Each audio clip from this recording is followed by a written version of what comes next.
Alors l'étudiant ici réalise une rondade salto arrière. La rondade est un mouvement acrobatique de liaison qui sert à amplifier l'élan et à préparer efficacement les rotations arrière.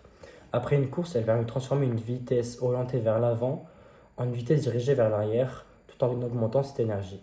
Le mouvement s'effectue autour d'un axe sagittal.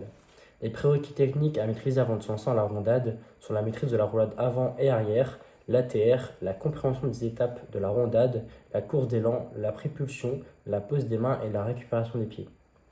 Pour le salto arrière, c'est une figure acrobatique de rotation complète qui s'effectue dans le plan sagittal où le gymnaste réalise une rotation arrière en suspension. Ce mouvement exige une parfaite maîtrise des techniques de propulsion et de rotation pour être réalisé avec fluidité et sécurité. Le salto arrière consiste à transformer une énergie verticale et horizontale en une rotation arrière contrôlée. Les prérequis techniques à maîtriser avant d'exécuter le salto arrière sont la roulade arrière et la TR. Le matériel utilisé sur cette vidéo sont la fosse et un tapis pour assurer la réception. Concernant l'analyse technique et biomécanique, alors tout d'abord on va parler de la rondade.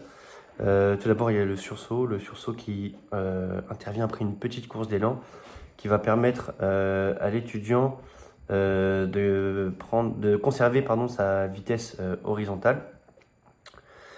Ensuite, il y a le renversement latéral sur la poussée de la jambe d'appui pour basculer le corps vers l'avant et préparer l'étudiant à la pose des mains, ce qui va permettre le transfert de moments cinétiques.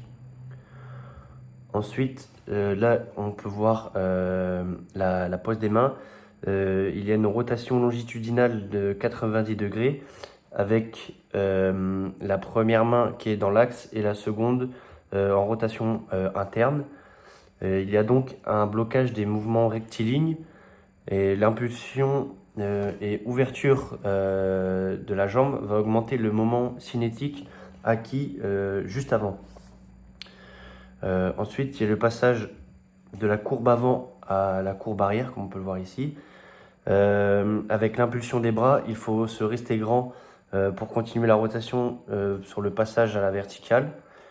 Et l'impulsion des bras amène à la fermeture des jambes et du tronc, comme on peut voir ici, qui va engendrer un transfert de moments cinétiques et donc une augmentation du couple de rotation. Pour enfin terminer sur la réception pied serré et pour ensuite enchaîner sur le salto. Lors du salto, il y a 3 phases, l'impulsion, la rotation et la réception. Donc pour l'impulsion, ici, il faut chercher un maximum de hauteur avec une grosse impulsion et envoyer les bras vers l'arrière, ce que l'étudiant ici ne réalise pas trop.